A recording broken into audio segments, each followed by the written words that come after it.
আসসালামু আলাইকুম। এইটিন বাংলার সংবাদে সবাইকে স্বাগত জানাচ্ছি। আমি ওয়াহিবা রায়হান। বাংলাদেশ থেকে আমদানি করা পণ্যের উপর 20% শুল্ক আরোপ করেছে যুক্তরাষ্ট্র। আজ থেকে বাংলাদেশকে আগের 15 ও নতুন 20 অর্থাৎ মোট 35% শুল্ক দিয়ে যুক্তরাষ্ট্রে পণ্য রফতানি করতে হবে। স্থানীয় সময় বৃহস্পতিবার মার্কিন প্রেসিডেন্ট ডোনাল্ড ট্রাম্পের এক নির্বাহী আদেশে নতুন এ হার ঘোষণা করা হয়। এদিকে 20% শুল্ক আরোপ করায় বাংলাদেশ প্রতিযোগিতামূলক অবস্থায় থাকবে বলে জানিয়েছেন জাতীয় নিরাপত্তা উপদেষ্টা ডক্টর খলিলুর রহমান। এ অর্জনকে ঐতিহাসিক কূটনৈতিক সাফল্য হিসেবে উল্লেখ করে আলোচক দলকে অভিনন্দন জানিয়েছেন প্রধান উপদেষ্টা ডক্টর মোহাম্মদ ইউনুস। বিস্তারিত আশিকুর রহমানের রিপোর্টে।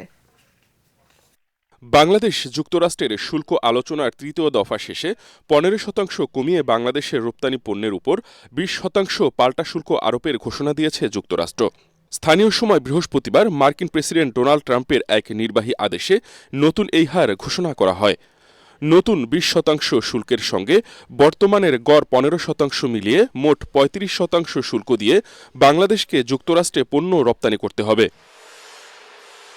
ট্রাম্পের ওই নির্বাহী আদেশ হোয়াইট হাউসের ওয়েবসাইটে প্রকাশ করা হয়েছে। আদেশে বাংলাদেশ ছাড়াও কয়েক ডজন দেশের উপর মার্কিন শুল্কের হার তুলে ধরা হয়েছে, যার সর্বোচ্চ হার 41%। বাংলাদেশের এই হার শ্রীলঙ্কা, পাকিস্তান, ভিয়েতনাম ও ইন্দোনেশিয়ার মতো প্রতিযোগী দেশের সমপর্যায়ের। পাল্টা শুল্ক আলোচনা নিয়ে বাংলাদেশের প্রতিনিধি দল বর্তমানে যুক্তরাষ্ট্র সফরে রয়েছে। মঙ্গল ও বুধবারের পর গতকাল বৃহস্পতিবার তৃতীয় দিনের মতো আলোচনা হয়। বাংলাদেশের প্রতিনিধি দলের নেতৃত্বে ছিলেন বাণিজ্য উপদেষ্টা শেখ বসিরউদ্দিন। তবে বাংলাদেশ 20% ট্যারিফ হারে সীমিত থাকায় বড় ধাক্কা এড়াতে পেরেছে বলে মনে করছেন জাতীয় নিরাপত্তা উপদেষ্টা ডক্টর খলিলুর রহমান। তিনি জানান, দেশের পোশাক খাত সুরক্ষিত রাখতে কৌশলগত আলোচনা করা হয়েছে। যুক্তরাষ্ট্রের বাণিজ্য প্রতিনিধির সঙ্গে দেশের আলোচকরা অসাধারণ কৌশলগত দক্ষতা দেখিয়েছেন বলে মন্তব্য করেছেন যুক্তরাষ্ট্রের ওয়াশিংটনে বাংলাদেশ দূতাবাসের প্রেস মিনিস্টার গোলাম মর্তজা। বাংলাদেশ টিম যে সক্ষমতার সঙ্গে নেগোসিয়েশন টেবিলে বসে দর কষাকষি করেছে, পৃথিবীর খুব কম দেশ এই কাজটি করতে পেরেছে। নিরাপত্তা উপদেষ্টা ডক্টর খলিলের যে পারফরমেন্স আমি আলোচনার টেবিলে এবং তার বাইরে বিভিন্ন জায়গাতে নিজের চোখে দেখলাম, এটা যে কোনো দেশের জন্য গর্বের ব্যাপার। সমালোচনা করেন, যে কারো সমালোচনা করেন, কিন্তু যার যে কাজ এবং তিনি যে কাজটি করছেন আন্তরিকতা দিয়ে করছেন, সেটা সম্ভবত আমাদের বলা দরকার। এদিকে যুক্তরাষ্ট্রের সঙ্গে বাণিজ্য চুক্তিতে বাংলাদেশের পণ্যের উপর শুল্কহার কমে আসায় একে ঐতিহাসিক চুক্তি আখ্যা দিয়ে আলোচকদের আন্তরিক অভিনন্দন জানিয়েছেন প্রধান উপদেষ্টা অধ্যাপক মোহাম্মদ ইউনুস। তিনি বলেছেন, এটি সুস্পষ্ট কূটনৈতিক সাফল্য।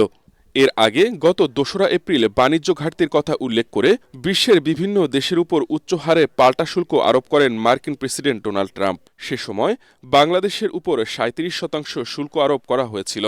পরে 9 এপ্রিল বিভিন্ন দেশের উপর ওই শুল্ক 3 মাসের জন্য স্থগিত করা হয়।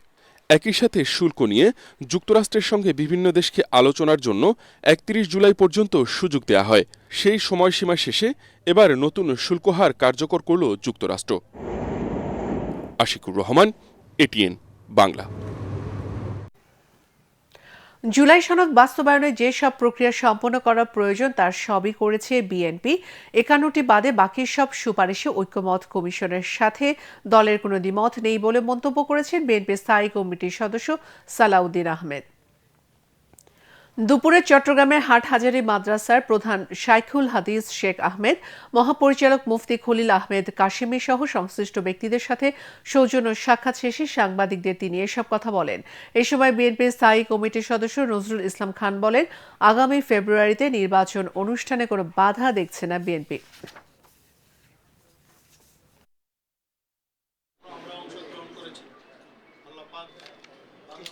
সবার ঐকমত্যের ভিত্তিতে সমস্ত মৌলিক বিষয়গুলো একত্রিত করে সনদ হয়েছে। আমরা 826টি মোট প্রস্তাবের মধ্যে 51টি বাদে 51 বাদে বাকি সবগুলোতে একমত হয়েছি। 115টি প্রস্তাব আছে, সেখানে আমরা বিভিন্ন মতামত এবং আমাদের ভিন্ন মত সহ ওখানে একমত হয়েছি। তো সুতরাং আশা করি সবাই ঐকমত্যের ভিত্তিতে এই রাষ্ট্র গঠন প্রক্রিয়ায় একমত থাকবে। ফ্যাসিবাদ বিরোধী জাতীয় ঐক্য আমাদের শক্তি হবে। রাষ্ট্র সংস্কারে আইনি ভীতি না থাকলে জুলাই বিপ্লব ব্যর্থ হবে। ছাত্র জনতার প্রাণের বিনিময়ে পাওয়া অর্জনকে টেকসই করতে দ্রুত জুলাই সনদ ঘোষণা ও বাস্তবায়নের দাবি জানিয়েছেন জামাত ইসলামী। জাতীয় প্রেস ক্লাবে আয়োজিত সেমিনারে জামাত নেতারা বলেন, নির্বাচন বানচাল করার নতুন ষড়যন্ত্র শুরু হয়েছে। নিরপেক্ষ নির্বাচনের লক্ষ্যে লেভেল প্লেইং ফিল্ড তৈরি করার দাবিও জানান তারা।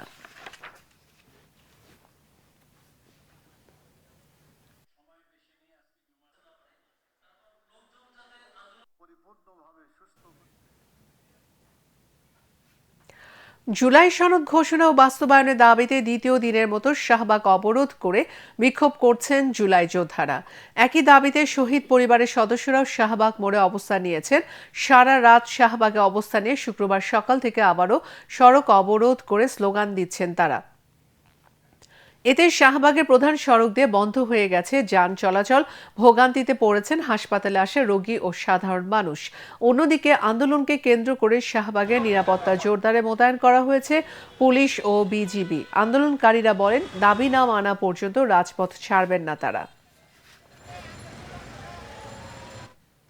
রাজধানীর গুলশানের সাবেক এমপি শাম্মী আহমেদের বাসায় চাঁদাবাজির অভিযোগে পলাতক জানে আলম অপুকে গ্রেফতার করেছে ঢাকা মহানগর গোয়েন্দা পুলিশ ডিবি। ডিএমপির মিডিয়া বিভাগের উপকমিশনার মোহাম্মদ তালিবুর রহমান জানান, রাজধানীর ওয়ারি থেকে তাকে গ্রেফতার করা হয়। জানে আলম অপু গণতান্ত্রিক ছাত্র সংসদের যুগ্ম আহ্বায়ক ছিলেন। চাঁদাবাজির ঘটনায় তার সম্পৃক্ততার প্রমাণ পাওয়া ও 5 সহযোগী গ্রেফতার হওয়ার পর সংগঠনের সদস্য আব্দুর রাজ্জাক বিন সুলাইমান রিয়াদ এবং অপুকে বহিষ্কার করে গণতান্ত্রিক ছাত্র সংসদ। সংগঠনের আহ্বায়ক আবু বাকের মজুমদারের নির্দেশে তাদের স্থায়ীভাবে বহিষ্কারের কথা জানানো হয় সংবাদ বিজ্ঞপ্তিতে। আওয়ামী লীগের আন্তর্জাতিক বিষয়ক সম্পাদক শাম্মী আহমেদের বাসায় চাঁদাবাজির মামলায় রিয়াদ সহ 4 আসামি 7 দিনের রিমান্ডে আছে। অন্য একজন অপ্রাপ্ত বয়স্ক হওয়ায় তাকে পাঠানো হয়েছে টঙ্গীর কিশোর সংশোধনাগারে। পরবর্তী সংবাদ দেখার আমন্ত্রণ জানিয়ে এখনকার মতো শেষ করছি। এটিএন বাংলার সংবাদ ইউটিউবে দেখতে ব্রাউজ করুন youtube/ATN Bangla News। ধন্যবাদ।